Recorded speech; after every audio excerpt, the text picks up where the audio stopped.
Best advice I ever got from a friend of mine about being in a blended family was to be very careful and guard your heart. Now, early on in my years of being in a blended family and marrying my husband, I really didn't understand what it was going to look like or what it meant to be in a blended family. And I kind of had like some romanticized ideas that we were just going to all get along and everything was going to be hunky-dory. And I was just going to be like this extra parent that can help with things, to go like take the kids to soccer and doctor's appointments and things like that. And I didn't realize that I was actually going to be more like a threat in the scenario. And I didn't realize how difficult it was going to be in this family together. I didn't realize that the bio mom was going to have all these hurtful feelings and expectations of me that were unrealistic or that just weren't fair. And I also didn't realize that the children were going to have such a hard time with all of this, which is really interesting because I grew up in a blended family. I know exactly what they look like, just not from the angle of being a stepmom. And I also really never realized how much people were going to be mad at me. I bring in different values, different ideas, different expectations, and that's hard for everyone involved. And the most important thing that I could do in all of that was to really be careful and guard how my heart responded, because, you know, having compassion for people, knowing that this is hard for them, is really the only way that I was going to get out of this without losing my absolute mind. And so what that looked like for me was I tried not to keep score. Whenever I was feeling like it's not fair or feeling like undervalued or underappreciated. And let me tell you, as a stepmom, just get ready for that.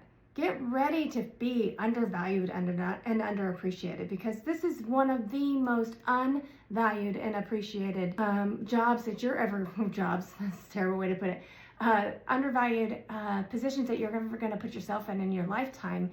Being a stepmom is like, I used to call it this, it is all of the responsibility and none of the credit. Just look at Mother's Day. You know, when my kids were growing up, every single Mother's Day, the only reason they did anything for me, I really believe, is because my husband made sure of it. And that's not to say that I don't have wonderful children.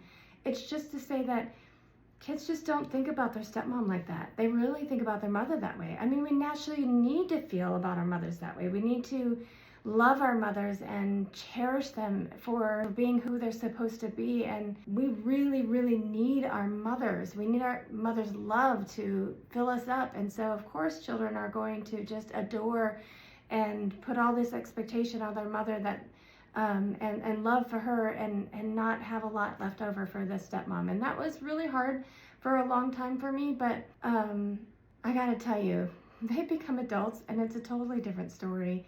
Our kids are wonderful. Look at my wall of memories. I have grandbabies that love me. I want to give you that little picture of what's to come. It does get easier. It does get better. But for right now, the most important thing that you can do is to guard your heart. Guard your heart from the keeping score of it's not fair, it's not right, this shouldn't happen, this person shouldn't be behaving this way, because those things are never going to serve you. I call it the room of resentment. It's this invisible room in your mind where you store up all the things. You have boxes and boxes and boxes of all the hurt and the pain and the memories and just the bitterness of things that have happened to you. And when it happens again, you go into that room and you go, see, it happened before. It's just going to keep on happening. This is just how it is. It's always this way. And it does nothing to serve you. It only makes you more miserable. Instead, I try to, in those situations, I try to ask myself, look, what needs to be true so that we as a family can be where I want us to be, which is I want us to be a loving family where my children feel fulfilled and they feel like they are being supported.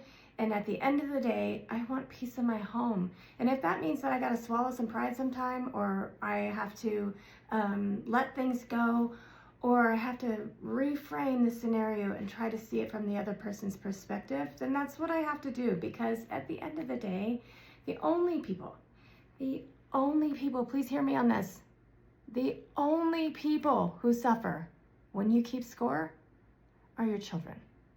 And we want them to grow up healthy and happy, because at the end of it all, that's really all that matters.